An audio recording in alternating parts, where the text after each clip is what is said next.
one of the things, and maybe this will be the note of hope on which I end, one of the things that fascinates me about America and about American history is that there are so many times when it's been so bad. I mean, so bad.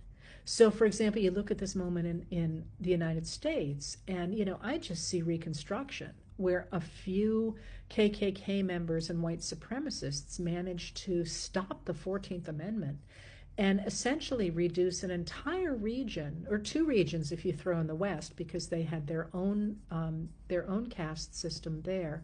And of course, the North had its repression of people of color, but also immigrants. But you look at that moment and you think it would have been so easy for that oligarchy that had gotten a foothold in the American South and the West, especially where they had mining and cattle and so on, to simply have controlled the country forever. I mean, it was waiting to happen in the 1890s and then again in the 1920s. But in the 1890s especially, literally people in the American West especially were talking about repealing the 14th and 15th Amendments to the Constitution.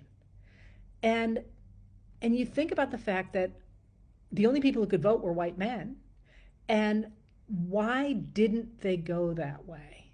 It was white men and the influence of the women in their lives and the influence of the brilliant thinkers and actors and sculptors and writers and performers of other races and ethnicities in that period who made white men look around and say, no, actually, we're thinking that oligarchy ain't going to work for us. And that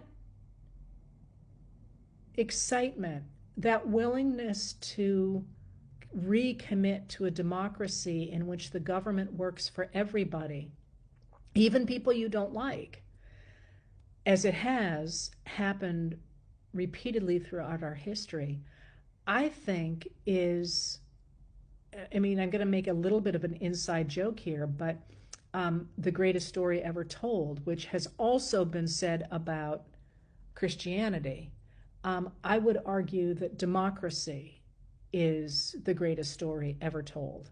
And that seems to me to be worth finding a way to get people really to understand going forward. And that's sort of where I'm hoping my work will eventually go.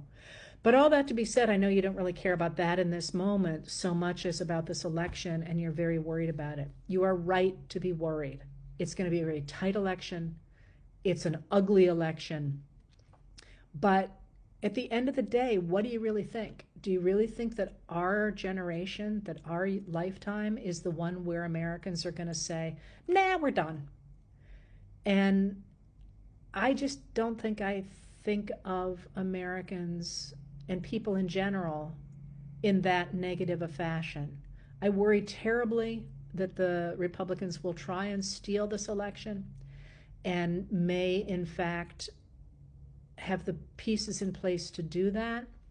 But in the next 3 weeks, our job is to run through that tape, to talk to people, to get them excited about voting, to make sure they can get there.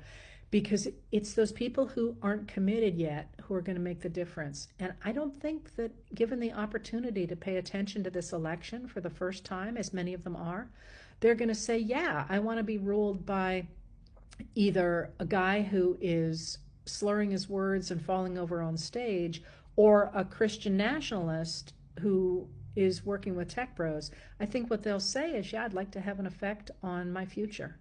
So I'm actually, maybe the word is not optimistic, but I am not in despair. I feel like we're part of a longer story of American history. And in this moment, it sure looks to me like Americans are stepping up to the plate. So let's go out and do it ourselves. And, I'm not traveling this country like a crazy woman because I think this election is lost. I promise you. If these were the last 3 weeks of American democracy, I would be home kayaking. But I do know that what I can do right now is to make a difference. So I'm out there doing it. And I hope everybody else feels the same way.